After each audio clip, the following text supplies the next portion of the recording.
சாம்பார் சாதம், ரசம் சாதம், தயிர் சாதம், புளி சாதம், எலுமிச்சை சாதம் இப்படி எல்லாத்துக்குமே நம்ம பிள்ளைங்க சாப்பிட்றதும் சரி, பெரியவங்க சாப்பிட்றதும் சரி, நமக்கு தெரிஞ்சது எல்லாமே உருளைக்கிழங்கு தான். ஆமாவா இல்லையான்னு எனக்கு கமெண்ட்டில் சொல்லுங்கள். அப்படி உருளைக்கிழங்கே கொடுத்து போர் அடிக்காமல் இது போல் கோவக்காயை வறுவல் பண்ணி கொடுங்க. செம்ம டேஸ்டியாக இருக்கும். கண்டிப்பாக ட்ரை பண்ணி பாருங்கள். கோவக்காய் லைட்டாக பழுத்துட்டாலும் சில பேர் தூக்கி போடுறாங்க. அப்படிலாம் தூக்கி போடாமல் பழுத்த கோவக்காயாக இருந்தாலும் இந்த வறுவலுக்கு செம்ம டேஸ்டியாக இருக்கும். இந்த மெத்தடில் நீங்களும் ட்ரை பண்ணி பாருங்கள். கோவக்காயை க்ளீன் பண்ணிவிட்டு நீட்டு வாக்கில் கட் பண்ணி எடுத்துக்கலாம். ஒரு கடாய், இரும்பு கடாயை வச்சுக்கிட்டு 1/2 ஸ்பூன் மல்லி, ஒரு கொத்து கருவேப்பிலை, காரத்துக்கு தேவையான அளவுக்கு காஞ்ச மிளகா போட்டுக்கிட்டு 1/2 ஸ்பூன் மிளகு, 1/2 ஸ்பூன் சீரகம், 1 ஸ்பூன் கடலைப்பருப்பு, 1 ஸ்பூனு வெள்ளை உளுந்து, தேங்காய், துருவன தேங்காவோ அப்படி இல்லையோ பத்தையோ, சும்மா ஒரு 10 அளவுக்கு போதும். வாசனை வர்ற அளவுக்கு வறுத்து தட்டில் கொட்டி வச்சுக்குவோம், ஆறட்டும்.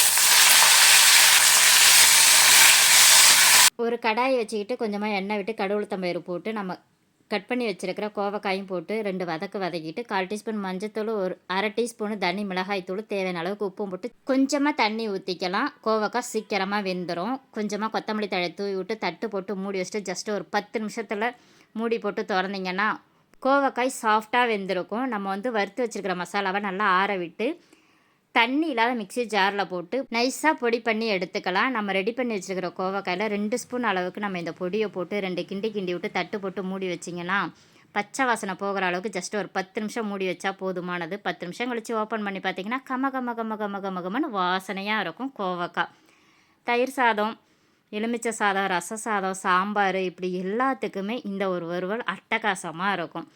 பொதுவாக காய்கறிலாம் பார்த்திங்கன்னா சின்னதாக விதைகள் நிறைய இருக்கக்கூடிய சுண்டைக்காய், கோவக்காய் இப்படி விதைகள் எதெல்லாம் நிறைஞ்சி காய்கறி இருக்கோ அந்த காய்கறிலாம் பெண்களுக்கு குறிப்பாக ரொம்ப நல்லது. வாரத்துக்கு 2 நாள் இந்த கோவக்காயை நம்ம சாப்பிட்டுக்கலாம். லஞ்ச் பாக்ஸாகவும் குழந்தைங்களுக்கு கண்டிப்பாக கொடுத்து விடலாம். ரொம்ப டேஸ்டியாக இருக்கும். கண்டிப்பாக ட்ரை பண்ணுங்கள்.